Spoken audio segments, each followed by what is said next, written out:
Ladies and gentlemen, non-binaries, lizard people, vegans, whatever you are, welcome back to the Shift RSA. And this is unofficially season 2. And the reason I say unofficially is because YouTube doesn't necessarily work in seasons. I felt it was a nice way to sort of break up my work and to show some progression over time. But for now, let's get to today's car.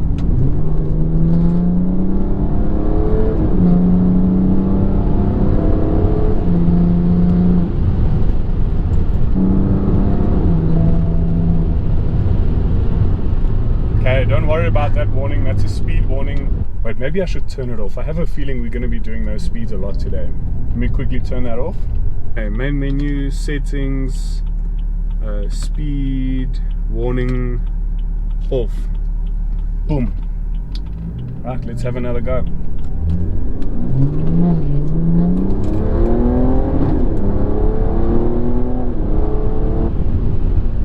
Okay, so what am I driving? What's making all this noise?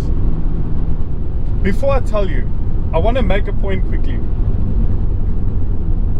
Many people like to call their cars beasts. Not to be ugly or condescending, but many cars that really shouldn't get that title get it. And you can't call every car a beast. You can't put a plastic lip on the bumper of your Chevy Spark and put some aftermarket wheels on it and put some blue LEDs in the headlights and suddenly call it a beast. It just isn't. So having said that, and I'm sorry if I hurt your feelings, but I mean, it is what it is. If I care about you, I'll tell you the truth. So having said that, this car is in every sense of the word a beast. It is a monster. It is demonic. It is very offensive. It's very, how do I say it? It's aggressive. It's just angry, okay? Now, it's a diesel. This is a BMW 330d. If you know anything about me, you'll know that I'm absolutely besotted with inline 6 diesels, just because I think they just do power so differently, so brutally, and so reliably. So this is a 330d, and what that means is we have a 3-liter inline 6 turbo diesel. Now, as you can tell from what you've heard, it's not stock. This car has been fiddled with in every way you could imagine. In fact, there's no box unticked on this car. So what that means is stage 3 systems, hybrid turbo, big cooler, intake, full exhaust, and then this one also has water meth and can run nitrous oxide. Everything is set up already. So that should give you an indication of why it sounds the way it does and why it pulls the way it does. So another thing that I'm very glad the owner did on this car is not only tires. It does have R888 Toyos in the back, but then it has EBC brake discs and pads, and it's on AP coilovers. So the handling side of things have also been dealt with, and you really want that. Never skimp on those things. If you're going to be doing these speeds, you got to do those things unless you have a complete disregard for your own life. So what do all of those mods mean in terms of power? That means this one at the moment is sitting at around 300 plus kilowatts and 800 plus newton meters of torque, which is sort of par for the course for these specific engines. This is the N57 engine, which is the 3-liter straight 6 diesel you found in the facelift E90 BMW 330Ds and then in the F-Series 330Ds. The engine is so good, in fact, that it just carried straight over into the G-Series, 3 Series BMWs. And what better place to truly exploit these capabilities than the back roads and the cradle of humankind?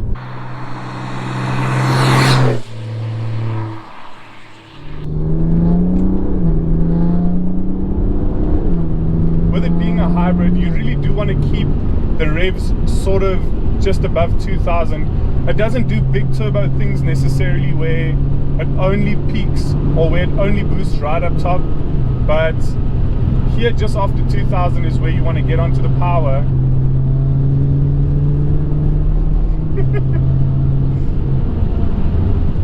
Yeesh.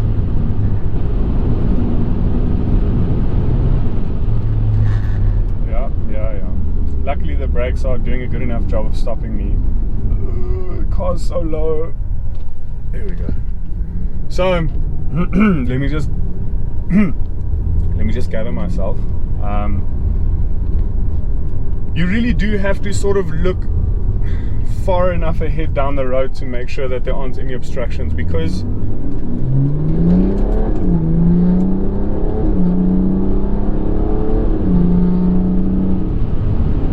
how does it do that?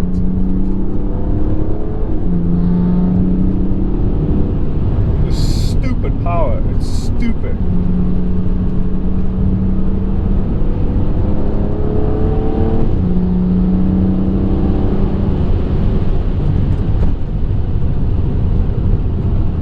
Can't even tell you what speed I'm doing.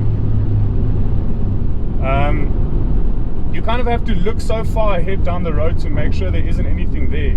Not that I don't have confidence in the brakes, just that you really gotta pay attention. You gotta think. You can't just point and squirt. This car is not for a spanner. It's for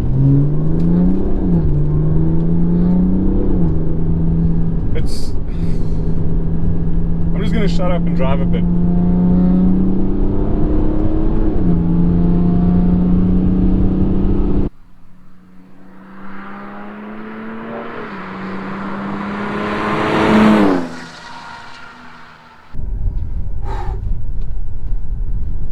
Right, so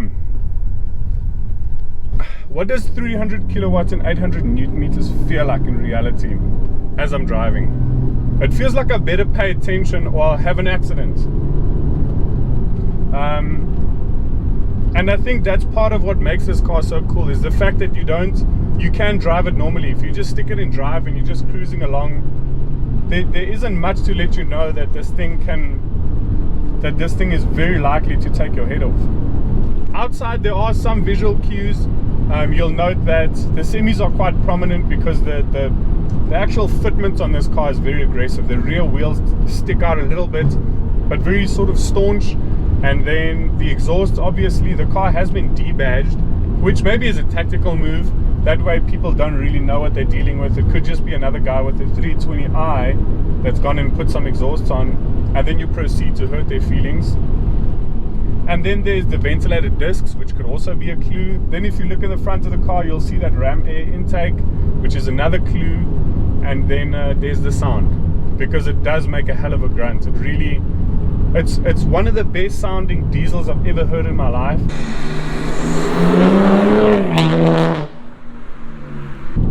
I think second best has to be Audi's 3-litre V6 TDIs. So why review another 330 diesel? I've already done one, and as I've mentioned before, I've owned a 330 diesel with a similar setup to this, minus the meth and the nitros. So why review another one? First of all, if someone says come and drive my car, I'm very likely to oblige them, because I enjoy driving cars, and if it looks and sounds and drives as good as this one does, I'm also going to say yes. But maybe it's worth pointing out some of the key differences between the F series and the E series 330Ds. Most notably, first of all, in this car especially, is a steering. This has the electric power steering, whereas the E90 has the hydraulic power steering. I prefer the E90's system purely because you have a lot more feedback and it has a lot more weight to it. This one is very uncharacteristically light. It feels like I'm driving a Polo Vivo, and that kind of light steering is nice. It's practical, but when you're going very fast, unfortunately it does give you kind of a feeling of where are the front wheels, where is the weight of the nose. And then the next difference would be the gearbox. So the E90 3 Series 330Ds have the 6-speed auto boxes, which are not bad. It's quite a solid box. They do tend to give some issues later on with time, but then you just have it rebuilt. In South Africa, we've got the guys at ZF Engineering who does a good job of that, and then who can typically spec your box to your car. So what that means is if you do have a modified 330D, then they can usually build a box that's going to work well with your modifications. Whoopsie. What was I saying? Oh, some people tend to prefer the F-Series 330D simply because of the box. So the styling of this car for me is a very nice OEM plus look. They haven't griced, they haven't put lips where they aren't necessary, they haven't put stickers that aren't necessary. I think it's a very classy thing. So the wrap, by the way, it is wrapped, it's not painted. The wrap, which is in this grey color, it's not Nardo grey, it's a bit darker than that. But it really does set the car apart. Anyone who knows their BMWs will know that it doesn't come in this color. So that immediately is a notch to the styling. And I think it's a nice way to set your car apart from the crowd. The wheels, which are the nice 19-inch Vossens. 19s tend to look better on the F-Series, whereas the 18s for me look better on the E90. And then it's just got the diffuser in the back with the dual pipes, the 335 or 340 style pipes. And then that's pretty much it. The AP coil... No man, the AP coilovers put the car at a very nice stance. I think it stands very nice. The nose is dipped a little bit, which gives you that nice sort of that cheetah pouncing stance. And then the rear has had to be lifted a bit because otherwise it rubs on the wheel arches, which you don't always want. But the performance is still there. The car remains pretty flat under cornering. I've never once felt that body roll and lean into a corner to the point where I was concerned. And the tires have done a good enough job of keeping me on the surface of the road, which is brilliant. So I'm going to keep it pretty short and concise. Look, I mean, it's a 3 Series. It's practical. There's legroom, there's headroom. It's a family car. It's recipe before you start fiddling with it is a very vanilla recipe. It does family car things. Big boot, leg space, head space. Very economic as well, being a diesel. So, I mean, it does all of those things pretty well, and it's going to do them well. I really wanted to focus on what makes this car special and what makes it a treat to drive, and I hope you've been able to see that. In the future, when I get more consumer relevant cars, we can dip into the details and see how many cup holders does it have, how many USB charging points does it have a wireless charger, does it have sat-nav. This is a fully spec'd F-Series 3 Series. You can go Google all the things I'm not telling you right now. This car is deadly, it is scary, it is precise, it is powerful, it is intimidating, definitely, it is reliable, and it's beautiful. I think for the money, yes, they're still quite expensive, the 330Ds, especially in the F-Series trim, they're holding their value pretty well. But I mean, for what it does, this is supercar performance. I'm just going to say it, that's what it is. Here's some things worth mentioning. All the hardware on this car was done by BIM Fabrication. In fact, I think this car is almost part of the furniture there because it does like to spend some time there. The software was done by BMW Mapping, who's our local guys for diesel BMWs, who also, by the way, have the fastest diesel in the country. They tend to do very good work on these engines because they give you reliable power. It doesn't crap out plumes of smoke in the back. I don't know, sometimes it's necessary. Maybe if you got a Polo, you want the smoke. Hashtag no smoke, no poke. But it's not always necessary, and they give you quite a refined file that's really fine-tuned to the way you want it in your car. So that's who did the software. It's also got gearbox software, which is why I'm able to get very quick and crisp shifts on the gearbox. And that's pretty much everything there is to know about this car. I just wanted to come out here and really thrash it around. I had the car for 2 days, and I'd be lying if I said I was delicate. Every opportunity I got, if the road opened up, I was going to give it the beans, because it does become addictive and everything else feels slow. Yesterday when I was at home, I had just gotten back from collecting it and from hooning it around a bit, and I was sitting in the house and looking at some of the videos I'd shot yesterday about the car, and I just got up, grabbed the keys and went for another drive. I had to have some more. Do you know what I mean?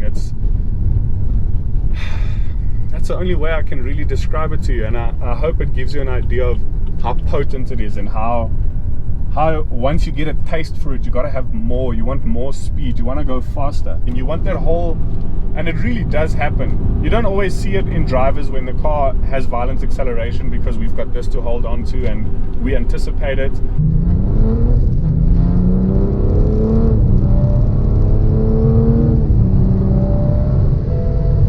But when I have passengers in this car, it just gives them that whole push back in your seat. It almost feels electronic. Yes, I said it. The way the Teslas and those things accelerate, it gives you the push back in your seat. This does that. Guys, thank you for watching. I really appreciate it. Thanks for all the support so far. At the time of this video, I have 610 subscribers, which I'm so grateful for. It would really help me out if you guys liked. If you could comment, just tell me what you think. Just start a conversation, start an argument, I don't care. So that's it from me. Until I see you next time, please be safe out there on the road. Please remember you share the road with other people, so always be mindful of that. And I will see you guys on the flip side. Cheers.